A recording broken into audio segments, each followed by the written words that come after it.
Welcome to Play With It with Cass Allen. Thank you for joining me today for the final topic of the week.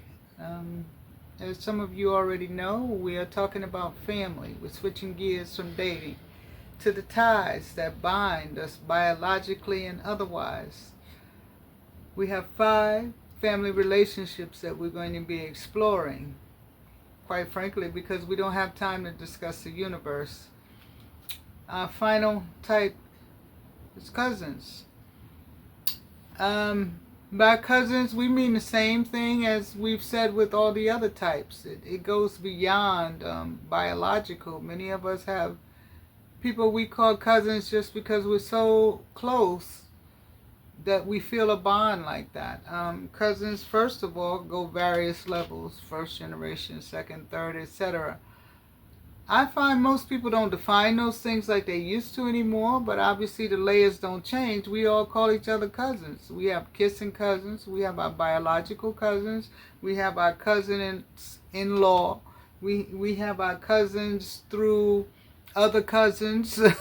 I find that in my personal experiences, at least, the cousin level seems to be very loaded. It's very dense. There's a lot of population there, definitely in my family. I could easily, if I had to count real quickly, probably hit 50 of us. And that's without thinking about all of the extensions through all of the children's children and their children, etc. Cousins, what I believe you can get as close as we can get to siblings.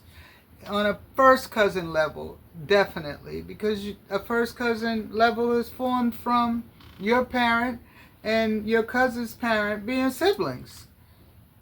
So it's almost like your second level siblings. And I find a lot of my first cousin, in particular, my first cousins, we act like siblings. You know, we get to share those stories about our dads. I think that bring us closer, or our mothers, if that were the case. But in my particular case, it's our dads, where my first cousin come from. There are 8 of us through 2 men who are brothers.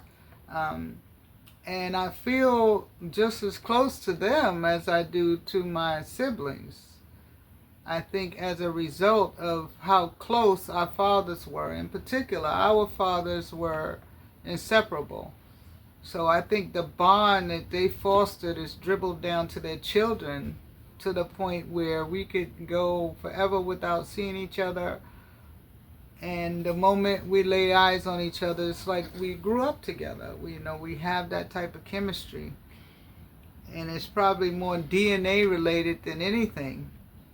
When I see my cousins, it's like a day, like I talked to them yesterday, even if it's been a few months or weeks or whatever. I think it's a layer too that also is easier to be relatable for many people, in particular same level cousins, because you're peers usually. Your parents and their parents are typically having children around the same time. In some cultures, all of the children are sent to grandmas, so you all spend more time together because you're the base for all of the kids of grandma. So I found growing up, in the summers, I was sent south, and everybody sent their kids south, and a lot of them ended up with my grandmother because she was a common tie. So we would spend that 90 or 100 days together every year, which is basically a quarter of the year. And the ties that bind it were incredible. I reached out to one of my cousins a few days ago I hadn't seen since I was a kid. And we shared stories quickly and visuals of some of the stuff we did experience during those times. And I know the love between us is just as genuine as it was as kids. So I would definitely be paying some attention to the impact that the cousin level plays in our lives as we go through the next few weeks. But until then, we're done. So I hope you all enjoy the weekend. This has been Cass Allen on Play With It. I hope you have a good day, and I hope you have a good night. And hopefully I'll see you next week.